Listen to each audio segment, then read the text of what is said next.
ஜெபம் செய்வோம். இரக்கம் நிறைந்த ஆண்டவரே, இந்த மனமகிழ்ச்சியான வேலைக்காக உம்மை ஸ்தோத்திரிக்கிறோம்.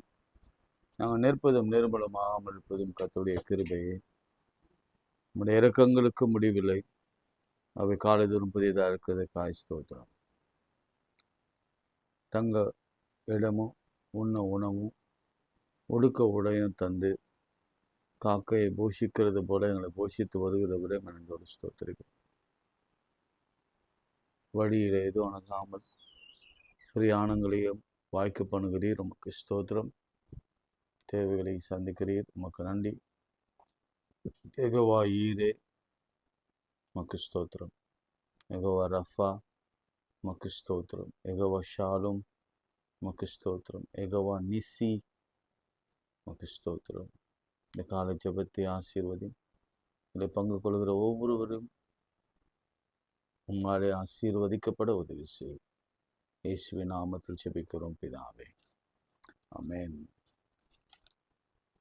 உம்மை உயர்த்தி உயர்த்தி உள்ளம் முழுகுதையா பல. உம்மை உயர்த்தி உயர்த்தி உள்ளம் மகிழுதையா, உம்மை நோக்கி பார்த்து இதயம் துள்ளுதையா. உம்மை உயர்த்தி உயர்த்தி உள்ளம் மகிழுதையா, உம்மை நோக்கி பார்த்து இதயம் துள்ளுதையா. கரம் பிடித்து நடத்துகிறீர், காலமெல்லாம் சுமக்கின்றீர். கரம் பிடித்து நடத்துகிறீர், காலமெல்லாம் துடைக்கின்றீர். நன்றி நன்றி நன்றி நன்றி. உம்மை உயர்த்தி உயர்த்தி உள்ளம் மகிழுதையா, உம்மை நோக்கி பார்த்து இதயம் துள்ளுதையா. கண்ணீரெல்லாம் துடைக்கின்றீர், காலமெல்லாம் ஆற்றுகிறீர். கண்ணீரெல்லாம் துடைக்கின்றீர், காலமெல்லாம் ஆற்றுகிறீர். நன்றி நன்றி நன்றி நன்றி. உம்மை உயர்த்தி உயர்த்தி உள்ளம் மகிழுதையா, உம்மை நோக்கி பார்த்து இதயம் துள்ளுதையா. உம்மை உயர்த்தி உயர்த்தி உள்ளம் மகிழுதையா, உம்மை நோக்கி பார்த்து இதயம் துள்ளுதையா. கைகளை உயர்த்தி உங்களுக்கு என்ன வேணுமோ கொஞ்ச நேரம் மௌனமா இருந்து ஒரு நிமிடம் அந்த சிலுவை நோக்கி பாருங்க.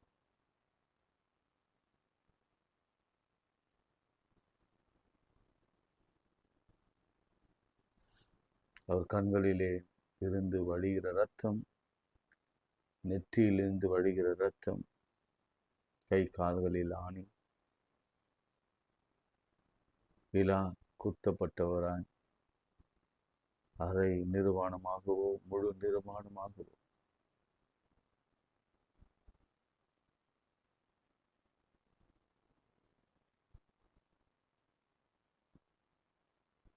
எனக்காக அழ வேண்டாம். நீங்க உங்களுக்காக உங்க பிள்ளைகளுக்காக அழுங்கள் என்று சொன்னார். உலகத்தில் ஒவ்வொருத்தரும் உண்டு, திடங்கொள்ளுங்கள், நான் உலகத்தை ஜெயித்தேன் என்று சொன்னவர்.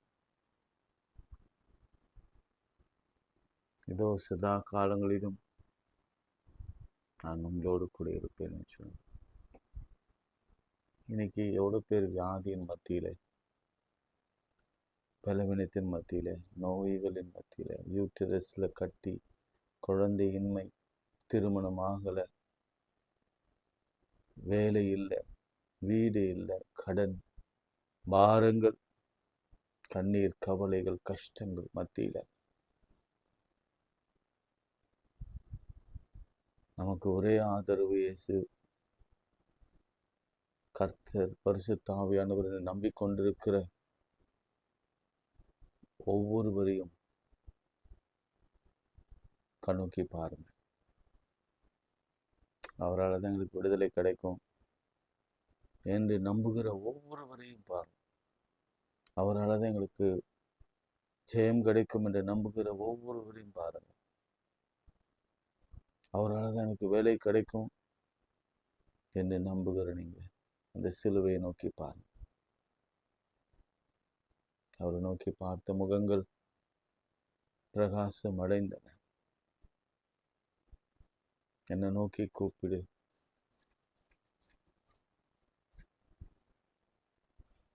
Thank you Lord. ஒருவேளை நீங்கள் பர்சனலாக பேசுங்க, ஒருத்தரோடு கூட பேசுங்க, இடைப்படுங்க, ஹீல் பண்ணுங்க, சுகமாக்குங்க, நேர்வழியாய் நடத்துங்க,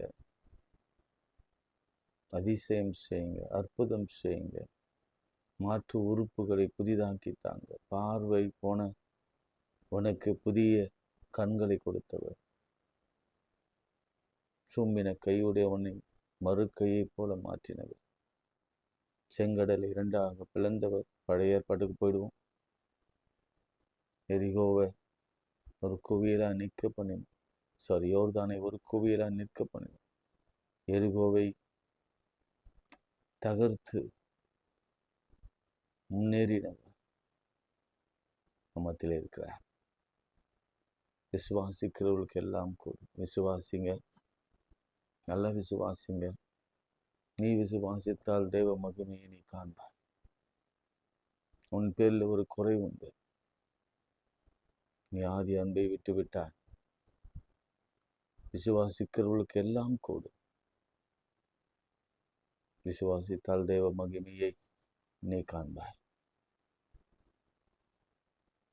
பார்த்தீங்களா சிலுவையை? சிலுவை ஒரு வெற்றி சின்னம் என்று நாம் பார்க்கிறோம்.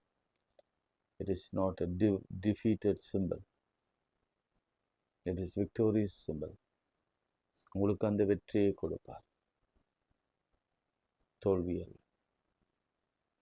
உங்களுக்கு அந்த வெற்றியை கொடுப்பார், தோல்வி அல்ல. இயேசுவின் நாமத்தில் ஜெபிக்கிறேன் பிதாவே, ஆமென். பிரியமானவர்களே, வேதத்தை வாசித்து கொண்டிருப்பீங்க என்று நான் நம்புகிறேன். நீதிமொழிகளில் ஒரு வார்த்தையை நான் சொல்லிட்டு கடந்து அடுத்த ஒரு குறிப்புக்கு நான் கடந்து போக விரும்புகிறேன். நீதிமொழிகள் 28ஆம் அதிகாரம் 9ஆம் வசனம். வேதத்தை கேளாதபடிக்கு தன் செவியை விலக்கிறவனுடைய ஜெபமும் அருவருப்பானது. சரி, இதிலிருந்து நாம் தெரிகிற உண்மை என்னன்னா, திரும்ப வாசிக்கிறேன்.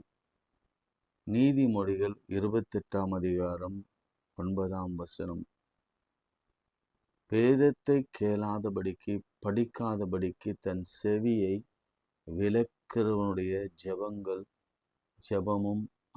ஜெபமும்னா ஃபாஸ்டிங் அண்ட் ஜெபம், ப்ரேயர் அண்ட் கோயிலுக்கு போகிறது, ஆம்ஸ் கிவிங், காணிக்க கொடுக்கறது, எல்லாமே ஜெபமும்னா அதுவும் அருவருப்பானதான். இப்போ நம்ம பைபிளை வாசித்தே ஆகும்.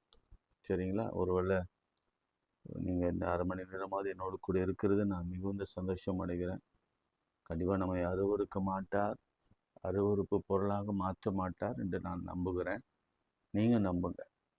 நேற்று நம்ம இந்த லூக்காவில் மார்க் 10, லூக்கா 18 இந்த பர்த்திமேயு என்பவனை குறித்து நாம் சிந்தித்து கொண்டிருக்கிறோம். கடைசி ஒரே ஒரு பாயிண்ட்டை மாத்திரம் நான் சொல்லிட்டு கன்க்ளூட் பண்ண விரும்புகிறேன். இது ஒரு ப்ரேயர் என்று நான் சொன்னேன். கூப்பிட்டான் என்றால் ப்ரேயர். தாவீதின் குமாரனே என்று கூப்பிட்டான். First prayer. தடுத்தாங்க. ஆனாலும் 2வது முறையும் 3வது முறையும் 4வது முறையோ தெரியல, அவன் கூப்பிட்டு கொண்டே இருந்தான். அந்த வசனம் சொல்லுகிறது, இன்னும் அதிகமாய் அவன் தேவனை கூப்பிட்டான். மிகவும் அதிகமாய் தேவனை கூப்பிட்டான். அதிகம்னா எத்தனை முறைன்னு தெரியல, நியூமரஸ் டைமாக இருக்கும். இன்னும் அதிகமாய் தேவனை கூப்பிட்டான். ஆக நீங்கள் புரிந்து கொள்ள வேண்டிய ஒரு விஷயம் என்னன்னா, முன்னிலும் அதிகமாய் நாம் கூப்பிட வேண்டும் என்பது தான் அதனுடைய அர்த்தம். ஆனால் சூழ்நிலை சாதகமாக இருக்காது. அதற்றவங்க இருப்பாங்க, நம்ம மேலே ஏறி போகிறவங்க, தலைமேலே ஏறி போகிறவங்க இருப்பாங்க. நமக்கு வியாதி வரும், பலவீனம் வரும், தோல்வி வரும், பிரச்சனைகள் வரும், துன்பங்கள் வரும். ஆனாலும் ஜெபத்தை மாத்திரம் விட்டுட வேண்டாம் என்று ஆண்டவர் உங்களுக்கு அறிவுரை சொல்லுகிறார். இறுதிய ஒரு பாயிண்ட் நான் டச் பண்ணிட்டு வேகமாக போயிட்டேன், டைம் இல்லாதனால. உடனே அவன் பார்வையடைந்து தேவனை மகிமைப்படுத்தி கொண்டே அவருக்கு பின் சென்றான். தேவனை மகிமைப்படுத்தி கொண்டு அப்படின்னா, ஒரு தடவை ஜுரத்திலிருந்து ஆண்டவர் விடுதலை ஆக்கினார் என்பதை போய் சபை நடுவே அல்லது ஃப்ரெண்ட்ஸ் நடுவே அல்லது உங்களுடைய கலீக்ஸ் நடுவே, எனக்கு ஆண்டவர் இந்த ஒரு தடவை என்னுடைய டெங்குவிலிருந்து என்னை குணமாக்கினார், கொரோனாவிலிருந்து என்னை விடுதலை ஆக்கினார் என்று சொல்லிட்டு நிறுத்தி விடுவது தான் கொண்டுன்னு அர்த்தம். மகிமைப்படுத்தி கொண்டு அப்படின்னு அர்த்தம்.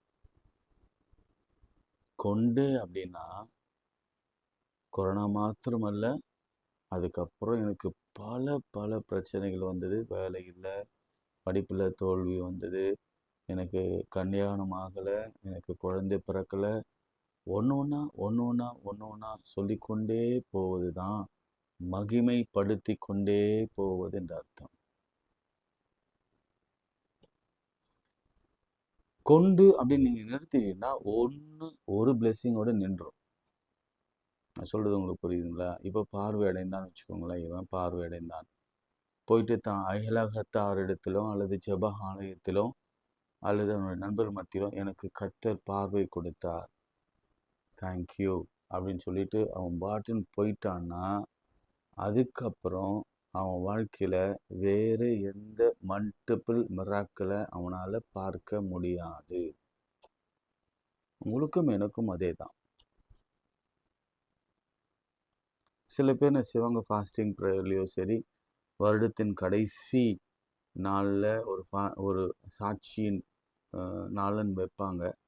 அந்த சமயத்தில் சொல்லுவாங்க, அதை சொல்லிட்டு அதோடு கூட அவங்க போயிடுவாங்க.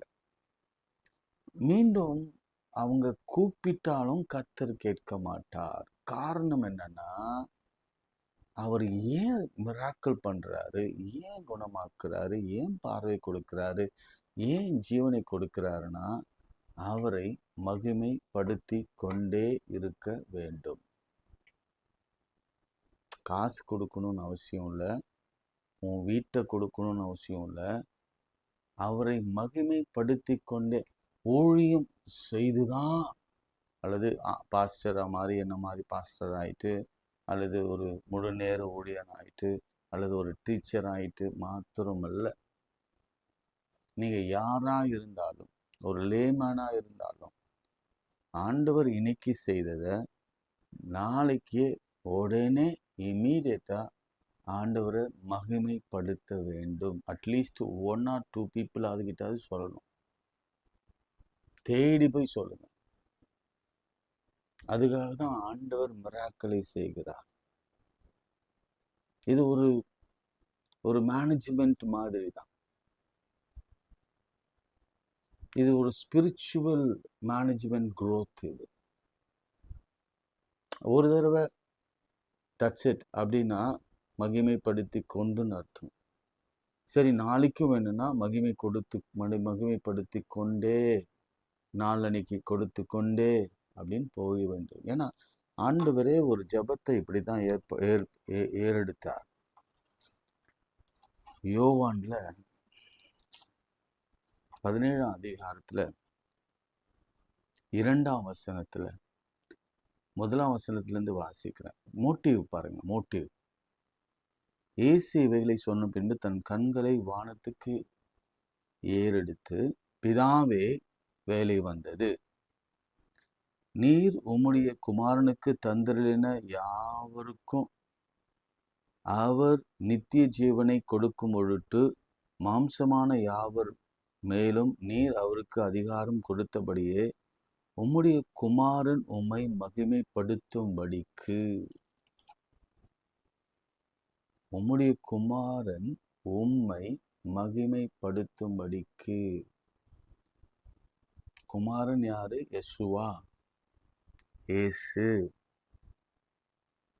தகப்பன் கத்தாதி கர்த்தர் யெகோவா ஈரே.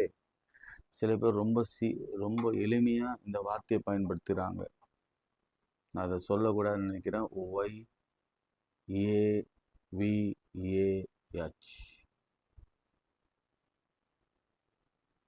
சொல்லவே கூடாது. யூதர்கள் ஆண்டவருடைய பேரை வீணிலே வழங்க மாட்டார்கள். சரி, சில பேருக்கு புரியலன்னா நான் சொல்லிடுறேன். இந்த ஒரு முறை சொல்லிடுறேன், ஆண்டவரை மன்னிக்கட்டும். யாவே என்ற வார்த்தையை யாரும் உச்சரிக்கவே கூடாது. அது பரிசுத்த வார்த்தை. அது இப்போ சமீப காலத்தில் நிறைய பாட்டுகள்லாம் நம்ம கேட்குறோம். அது கேட்கும் பொழுதெல்லாம் அவங்க இறையிலையும் சரியாக படிக்கலை, அதே சமயத்தில் அவங்க யூதருடைய பாரம்பரியத்தையும் சரியாக படிக்கலைன்னு புரிய வருது. அதனால் அவங்களுடைய இக்னோரன்ஸ்க்கு நம்ம அவங்கள பற்றி நம்ம பேச வேண்டிய அவசியம் இல்லை. பட் அந்த வார்த்தையை யூதர்கள் இதுவரைக்கும் பயன்படுத்தவே மாட்டாங்க. ரொம்ப ரொம்ப ரொம்ப ரொம்ப ரொம்ப பரிசுத்தமானவர்கள் மாத்திரமே அந்த வார்த்தையை பயன்படுத்த அவர்களுக்கு உத்தரவு கொடுக்கப்பட்டிருக்கிறதே தவிர நம்மளை மாதிரி மனுப்புத்திரருக்கு அல்ல. அதுதான் அப்பா. சரி, அந்த ஒரு சின்ன இன்ஃபர்மேஷன் தான். உம்முடைய குமாரன் உம்மை மகிமைப்படுத்தும்படிக்கு அப்படின்னா என்னத்துனா, இயேசுவின் நாமத்திலே நீங்கள் எதை கேட்டாலும் அதை நான் செய்வேன் என்று சொன்னவர். இப்போ நம்ம இன்னைக்கு இயேசுவின் நாமத்திலே கேட்கிறோம். ஆசீர்வாதத்தை இயேசு கொடுக்கிறார். அவர் நாமம் மகிமைப்படுது. அப்படி அவர் நாமம் மகிமைப்படி தினந்தோறும் அவர் ஜெபம் பாருங்க. என் நாமம் தினந்தோறும் மகிமைப்படணும் ஆண்டவரே, தகப்பனே, என் நாமம் தினமும் மகிமைப்படுத்தணும், என் நாமம் தினமும் மகிமைப்படுத்தணும் அப்படி சொல்றாரு. நீர் உம்முடைய குமாரனை மகிமைப்படுத்தும். என்ன அழகான வசனம் பாருங்க. அப்ப நீங்க குமாரனை மகிமைப்படுத்தினா அதுக்கு முந்தி பாருங்க, உம்முடைய குமாரன் உம்மை மகிமைப்படுத்துவார். இது புரியல நமக்கு. அதுதான் இந்த பேசிக்ஸ் புரியல. இந்த 17:2 நீங்க இன்னும் 10 முறையாவது வாசிங்க. அவர் என்ன சொல்றாரு? என்ன அவங்க மகிமைப்படுத்தினா ஏன் மூலமா உம்மை நான் மகிமைப்படுத்துவேன், அல்லது நான் உம்மை மகிமைப்படுத்துவேன். அதனால என் பேரை அவங்க மகிமைப்படுத்தும்படியாக அற்புதங்களை செய்யுங்க. இன்னைக்கு அந்த செயின் லிங்க் தான்.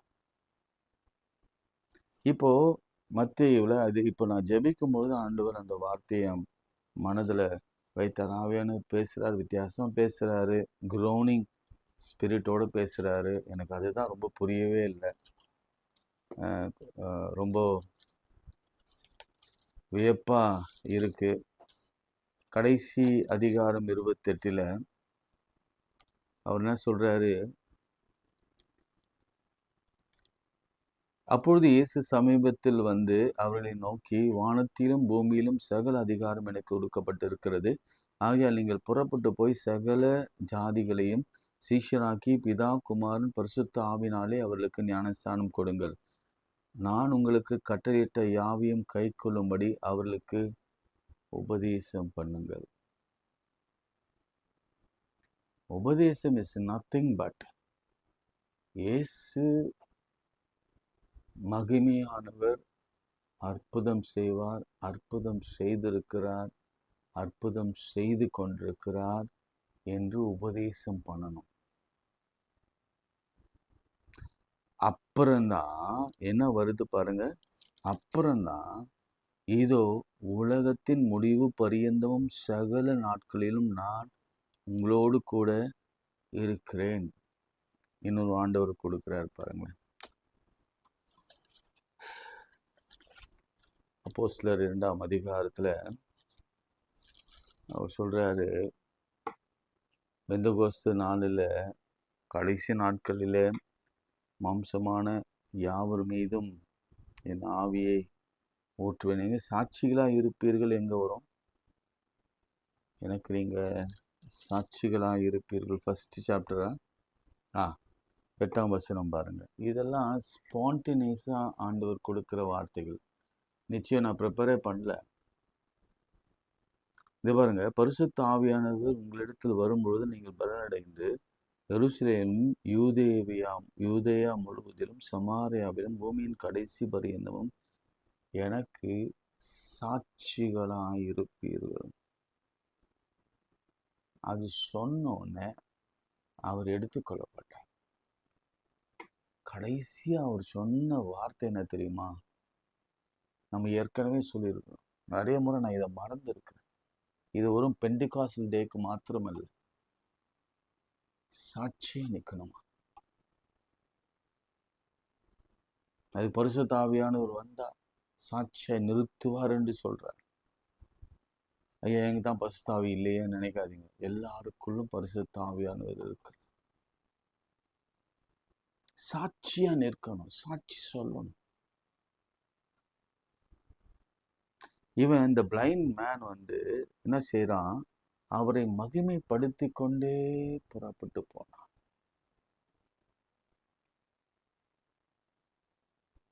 தண்டூரையில் ஒரு கன்வென்ஷன் மீட்டிங் போயிருந்தேன். போன வருஷம் இல்லை, அதுக்கு முந்தி வருஷம். அந்த ஊரில் உண்மையாகவே ஒரு ஹைஃபைல ஸ்டேஜெலாம் போட்டு அந்த கிராமத்தில் பிரமாதமாக பண்ணியிருக்காங்க. நான் 3rd டே போகிறேன். ஃபஸ்ட்டு ஒரு ஐயர் பேசுகிறாங்க, இன்னொரு ஐயர் பேசுகிறாங்க. 3வது நாள் நான் போகிறேன். நான் போயிட்டு 1 மணி நேரம் பேசிட்டு ஐயர் என்ன சொல்லிட்டாரு, உடனே இமீடியட்டாக யாரெல்லாம் ஜெபிக்க வேணுமோ அவரெல்லாம் ஐயர் இடத்துல ஜெபித்து கொள்ளுங்கள் அப்படின்ட்டார். நானும் கீழே வந்துட்டேன். கீழே வந்தால் கிட்டத்தட்ட அந்த ஒரு க்ரௌடும் 1000 people மேலே இருந்திருப்பாங்க. ஒரு க்ரௌடு கூட வீட்டுக்கு போகலை. எல்லாரும் நிற்கிறாங்க. கிட்டத்தட்ட அப்படியே ஒரு பெரிய க்ரௌடு. எப்படி ஜெபிக்க முடியும்? ஸோ இதில் வர மைக்கு இருந்தது. சரி, மைக்கெல்லாம் வேணாம், தூக்கி போட்டுட்டு கையில் பைபிள் இருந்தது. அதையும் ஒருத்தர்கிட்ட கொடுத்துட்டு, சரி ஒரு கை பத்தாது, நமக்கு 2 கை வேணும்னு சொல்லிட்டு வரவங்களெல்லாம் அப்படியே நின்று 2 பேர் மேலே கையை வச்சு கண்ண மூடி அவங்க யார் வராங்க இதெல்லாம் எனக்கு தெரியாது. அவங்க முகம் கூட எனக்கு தெரியாது. கையை வைப்பேன், ஜெபம் பண்ணுவேன். அவங்களுக்கான வசனம் வரும், அதை நான் தீர்க்க தரிசன வசனமாக கருதுகிறேன். ஜெபம் பண்ணுவேன். வருவாங்க போவாங்க. சில பேர் குறிப்பாக சாட்சி ஜெபம் கேட்பாங்க. இதுக்காக ஜெபம் பண்ணுங்கய்யா, இதுக்காக ஜெபம் பண்ணுங்க. அதுக்காக வசனத்தோடு கூட தான் ஜெபம் பண்ணுவேன். சும்மாலாம் ஜெபம் பண்ண மாட்டேன். ஒரு வசனம் அவங்களுக்காக கொடுக்கப்படும், அந்த வசனத்துக்காக ஜெபம் பண்ணுவேன். ஒரு சகோதரி வந்தாங்க, அவருடைய சகோதரன் வந்தான், அவருடைய அப்பா வந்தாங்க. அவங்க மேலே தலைமையில கையை வச்சுட்டு, எனக்கு நல்ல நினைவு இருக்கிறது, அவங்க மேலே தலைமையில கையை வச்சுட்டு நான் சொன்னேன், ஜெபம் பண்ணிட்டு, அம்மா, ஆண்டவர் உன்னுடைய பேக் ஸ்பைனை தொடுறார். உனக்கு ஒரு நீண்ட நாட்களாக உனக்கு ஒரு பேக் பெயின் இருக்குது, அதை ஹீல் பண்ணுறார் அப்படின்னு சொல்லிட்டு சொல்லி ஜெபம் பண்ணிட்டு இடது பக்கம் தம்பியை அவங்க அண்ணன் இருந்தான், அவனுக்காக ஆண்டவர், அவன் ஒரு மியூசிஷியன், அவன் ஆண்டவனை ஊழியத்துக்கு பயன்படுத்த போகிறார் மகனை, நீ தாயின் கருவில் இருந்தே அதுக்காக தான் நீ உருவாக்கப்பட்ட அப்படின்னு சொல்லிட்டு அவங்க அப்பாவும் இருந்தார், போயிட்டாங்க. இந்த மாதிரி அநேகருக்கு ஜெபம் பண்ணி முடித்தாயிற்று. ஒரு ரொம்ப லேட் நைட் நாங்கள் டின்னருக்காக உட்காந்தோம். சாப்பிட்டு கொண்டு இருந்தபோது அவங்க அந்த அப்பா வந்து சொன்னார், எங்கள் மகன் உங்ககிட்ட பேசணும் அப்படின்னு சொன்னார். ஐயா கூப்பிடுங்க அப்படின்னு. அப்போ அந்த மகள் வந்தாங்க. வந்துட்டு, ஐயா அங்கிள், எனக்கு பேக் பெயின் என்று உங்களுக்கு எப்படி தெரியும்னு கேட்டார். எனக்கு தூக்கி வாரி போச்சு. அங்கே ஒரு அனாயிட்டிங் எனக்குள்ளே இறங்கின மாதிரி ஒரு ஃபீலிங். நான் அப்படியே அவங்கள வியப்பா ஆச்சரியத்தோடு பார்த்தேன். என்னம்மா சொல்கிறீங்க? இல்லை இல்லை, நீங்கள் எனக்காக ஜெபம் பண்ணீங்க அப்படின்னு சொல்லிச்சு. அப்படியேம்மா, ஏன்னா நம்ம அவ்வளோ 1000 பேருக்காக ஜெபம் பண்ணி கொண்டிருக்கோம். எனக்கு பேக் பெயின் என்னன்னா ஸ்பைனில் ஏதோ ஒரு L4 L5 எனக்கு சரியாக நினைவில்லை. அந்த அந்த ஜாயிண்டில் அந்த இடையில இருக்கிற அந்த அந்த ஒரு இது இருக்கும், ஸ்பாஞ்சாக இருக்கும்ல, அதில் வந்து ஏதோ ஒரு வீக்னஸ். அவங்களுக்கு ஆப்ரேஷன் பண்ணணும்னு டாக்டர் சொல்லிட்டாங்க. ஆப்ரேஷனுக்கான தேதியும் குறிச்சாச்சு. சவிதா மெடிக்கல் காலேஜில் ஃபிசியோதெரப்பி படிக்கிறாங்க. இப்போ படிக்கும்பொழுது 2ஆம் ஆண்டு படித்து கொண்டிருக்கிறாங்க. அவங்க சொன்னாங்க, அங்கிள் நான் வந்து கிளாஸில் என்னை உட்கார முடியாதனால, அதனால் எனக்குன்னு ஒரு பெஞ்ச் போட்டுருவாங்க. ஒரு 1/2 உட்காந்தா ஒரு அரை மணி நேரம் நான் படுத்துடணும், அப்படி தான் என்னுடைய நிலைமை. ஆனால் இன்றைக்கி நான் வர்ஷிப்பில் முழுசும் நின்று பாடினேன். அவங்களுக்கு ஹீலிங் கிடைச்சதுக்கு காரணம் அது கூட இருக்கலாம். நான் அவங்களுக்கு தீர்க்க தரிசனம் சொன்னதுனால மாத்திரம் இல்லை, அவங்க சொன்ன வார்த்தையை நான் சொல்கிறேன். எனக்கு அந்த வழியே தெரில அங்கிள். நான் வர்ஷிப் பண்ணேன். வர்ஷிப்பில் கூட நின்று நான் பாட்டு பாடினேன். அவங்க அண்ணன் வந்து கீபோர்டு வாசித்தாப்புல. ஏதோ ஒரு ஸ்ட்ரைக் வந்தது அங்கிள் அப்படின்னு சொல்லிச்சு. சரி, வேற என்னமா நடந்தது? அங்கிள், எனக்கு வந்து இந்த பரிசுத்த ஆவி மேலே நம்பிக்கை இல்லை, அந்நிய பாஷை மேலே எனக்கு துளி கூட நம்பிக்கை இல்லை. நான் இது ஒரு சாட்சி உங்களுக்கு சொல்கிறேன். இன்னும் போக போக இனிமேல் வருகிற நாட்கள்லாம் நான் என்னுடைய சாட்சிகளை நான் பகிர்ந்து கொள்ள போகிறேன். ஆனால் தொடர்ந்து நிறைய பேரை கேளுங்க. இன்னும் ஒரு 10 நாட்கள் நமக்கு இருக்குது. அடுத்த வாரம் தான் முடிய போதில்ல. இன்னும் ஒரு மாடி தஸ்டே வந்துச்சு. ஒரு 3-4 டேஸ் சொல்கிறேன், அதுக்கப்புறம் நான் சொல்கிறேன். திடீரென்று என் நாவு கட்டு அவிழ்க்கப்பட்டு நான் ஏதோ ஒரு பாஷையை பேச ஆரம்பித்தேன் அப்படின்னு சொன்னாங்க. எனக்கு உண்மையாகவே ஆண்டவர் இயேசு, யெகோவா, பரிசுத்த ஆவியானவர் எப்படி செயல்படுகிறார் என்பதை நினச்சி நான் கூனி குறுகுனேன்னு வச்சுக்கோங்களேன். I am not so perfect. I am imperfect. நான் வெறுமையான பாத்திரம். நான் எப்பவுமே அந்த யோவான் சொன்னது போல தான் நான் எப்பவுமே சொல்ல பிரியப்படுவேன். அவருடைய பாதரட்சியின் வாரை அவிழ்க்கிறதற்கு கூட நான் பாத்திரன் அல்ல. நான் அசுத்த உதடுள்ள மனுஷன் மத்தியிலே நான் வாழ்ந்து கொண்டிருக்கிறேன். ஆனாலும் கர்த்தர் என்னையும் பயன்படுத்தினார். அவங்க ஹீல் ஆனாங்க. இப்போவும் இந்த நிகழ்ச்சியை அவங்க பார்க்குறாங்க. அவங்க அன்றைக்கி எனக்கு ஒரு மெசேஜ் போட்டிருந்தாங்க, அங்கிள் உங்கள் மெசேஜை தான் என்னுடைய வாட்ஸ்அப் ஸ்டேட்டஸாக வைக்கிறேன், அநேகர் பார்க்குறாங்க, அநேகர் தொடப்படுறாங்க. ஒன்று சொன்னாங்க. 2வது, அதுக்கு முந்தி ஒரு தடவை அவங்கள மீட் பண்ணப்போ அவங்க சொன்னாங்க, அங்கிள் நான் இப்போ யூத் மினிஸ்ட்ரி செய்ய ஆரம்பிச்சிட்டேன், உங்கள் சர்ச்சில் ஏதாவது யூத் மினிஸ்ட்ரி பண்ணணுன்னா, பிரசங்கம் பண்ணணுன்னா என்னை கூப்பிடுங்க, நான் வரேன் அப்படின்னாங்க. அப்புறம் அந்த தம்பி கேட்டேன். அந்த தம்பி, நான் இந்த வருஷம் நான் பிடி டிடிஎஸில் படிக்க போகிறேன் அங்கிள் ஐயா அப்படின்னு சொன்னேன். ஆண்டவரை மகிமைப்படுத்தி கொண்டே இது நடந்து 2 வருஷம் முடிஞ்சிச்சு. இப்போ நேரம் இல்லாதனால நேற்று முன்தினம், அதாவது சாட்டர்டே இங்கே பக்கத்தில் இருக்கிற ஒதிக்காடில் கன்வென்ஷன் மீட்டிங்கில் பேசிட்டு நான் வந்துட்டேன். நேரம் இல்லை, யாருக்கும் ஜெபிக்க முடியல. ஏன்னா ஏற்கனவே பயங்கர லேட்டு, 10:40 ஆயிடுச்சு. திரும்பவும் நான் என்னுடைய பணிமனைக்கு போகணுன்றதுனால நான் யாருக்கும் ஜெபிக்கலை. கேட்டவங்களுக்கு மாத்திரம் நான் ஜெபம் பண்ணேன். அது எனக்கு கொஞ்சம் மனசு கஷ்டம்தான்.